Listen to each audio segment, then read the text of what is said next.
Halo semuanya, selamat datang lagi di sesi bedah taktik kita. Hari ini kita bakal ngebahas laga pramusim yang benar-benar penuh kejutan, yaitu Derby della Madonnina yang jauh-jauh diadain di Perth. Di atas kertas sih skornya AC Milan 1, Inter 1. Kelihatannya biasa aja kan? Tapi percaya deh, di balik skor imbang ini ada realitas taktik yang jauh lebih kompleks dan seru buat kita kulik.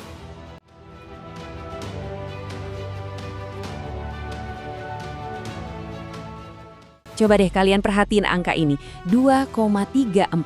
Ini anomali yang luar biasa teman-teman. Pertanyaannya, gimana ceritanya sebuah tim yang punya angka expected goals hampir 2 kali lipat dari lawannya, yaitu 2,34 berbanding 1,39, tapi ujung-ujungnya malah gagal menang?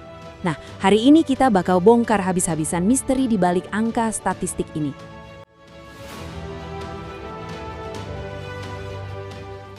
Hasil imbang di Optus Stadium ini sebenarnya menceritakan dua babak yang super kontras. Laga ini tuh ibarat roller coaster momentum. Ada transisi mematikan, rentetan peluang emas yang kebuang sia-sia, sampai drama krusial di menit-menit akhir pertandingan. Pokoknya komplit banget. Oke, kita masuk ke bagian pertama. Tekanan Milan dan gimana respon Inter di fase pembuka laga. Di menit-menit awal, dominasi Milan ini benar-benar nggak kebendung karena garis pressing mereka yang tinggi banget. Ruben Loftus-Cheek main luar biasa sebagai motor serangan dan dia sempat ngebikin 2 peluang brilian buat Alfredo Cicchi yang sayangnya tembakannya masih melebar. Terus puncaknya di menit ke-18, ada sepakan first time dari Yunus Musa yang nyakitin banget karena secara dramatis ngebentur tiang kiri gawang. Kalau aja itu masuk, Milan pasti udah unggul duluan di fase ini. Tapi ya ada hukum tak tertulis di sepak bola. Kalau kamu neken terus tapi jagal cetak gol, siap-siap aja dihukum lawan. Menjelang turun minum, Esposito sama Zielinski mulai ngetes ketangguhan kiper Milan, Lorenzo Torriani.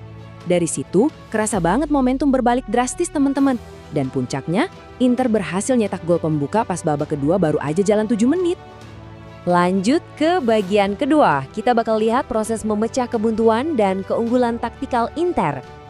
Proses gol ini benar-benar nunjukin eksekusi taktik kelas atas. Jadi Nicolo Barella berhasil nemuin celah kosong di sisi kanan, terus dia ngelepasin umpan silang mendatar yang ciamik banget. Kunci utamanya di mana?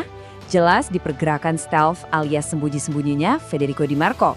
Barisan pertahanan Rossoneri waktu itu bener-bener lagi tertidur, mereka ngebiarin Di Marco nyelinap masuk ke kotak 6 yard tanpa pengawalan sama sekali.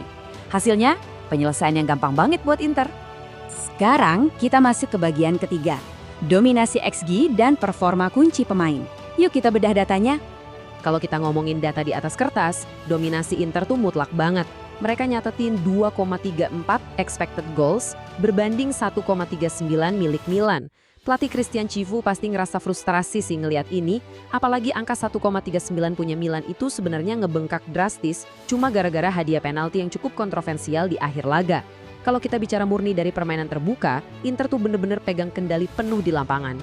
Terus, siapa sih aktor utama Inter di laga ini? Karena Lautaro Martinez lagi absen, Federico Di Marco sukses ngambil alih panggung. Coba deh perhatiin catatannya. Dia bikin 7 sentuhan di kotak penalti, ngelepasin 4 percobaan umpan silang, dan nyatatin 3 intercept. Asal tahu aja, semua angka ini adalah rekor tertinggi di timnya loh. Dia tuh ibarat ancaman nyata di lini depan, tapi sekaligus jadi tembok baja yang kokoh banget di belakang. Beralih ke lini tengah, kita punya Nicolo Barella yang beroperasi layaknya mesin tanpa henti. Visi menyerangnya menghasilkan 4 peluang emas buat Inter. Etos kerjanya nggak kalah gila, terbukti dari catatannya yang menangin 5 dari 10 duel. Dan yang paling impresif, sapu bersih tingkat kesuksesan tackle 3 dari 3 percobaan. Kombinasi yang benar-benar sempurna buat bikin lini tengah Inter nyaris mustahil buat ditembus lawan. Masuk ke bagian keempat, drama penalti di akhir laga. Atau kisah tentang peluang terbuang yang berujung hukuman.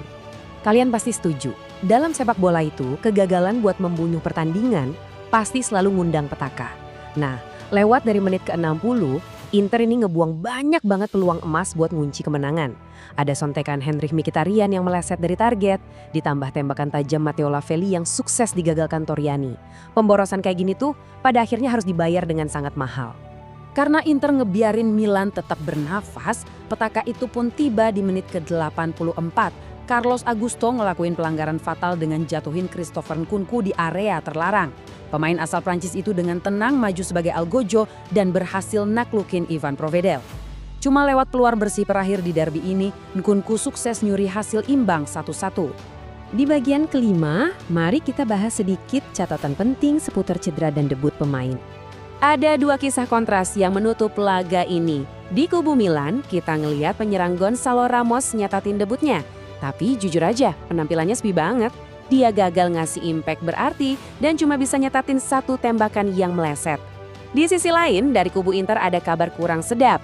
Jan Bisek terpaksa harus dipapah keluar lapangan karena cedera kepala, gara-gara benturan keras dengan Pervis Estupinan di masa injury time. Pastinya, ini bakal ngasih sakit kepala ekstra buat taktik Cifu jelang musim baru. Nah, dari semua data dan bedah taktik kita hari ini, ada satu pertanyaan besar yang tersisa. Sistem lini tengah dan pertahanan Inter itu udah jalan layaknya mesin yang sempurna. Tapi, tanpa kehadiran Lautaro Martinez, ketajaman mereka kerasa banget sirnanya. Bayangin, ngebuang modal 2,34 XG dan cuma dijadiin 1 gol. Pertanyaannya, dengan lini tengah sekuat itu tapi penyelesaian akhir yang masih tumpul, apa Inter udah benar-benar siap ngadepin musim baru tanpa harus bergantung sama Lautaro Martinez? Coba kalian pikirin baik-baik. Makasih udah nyimak dan sampai jumpa di analisis taktik kita berikutnya.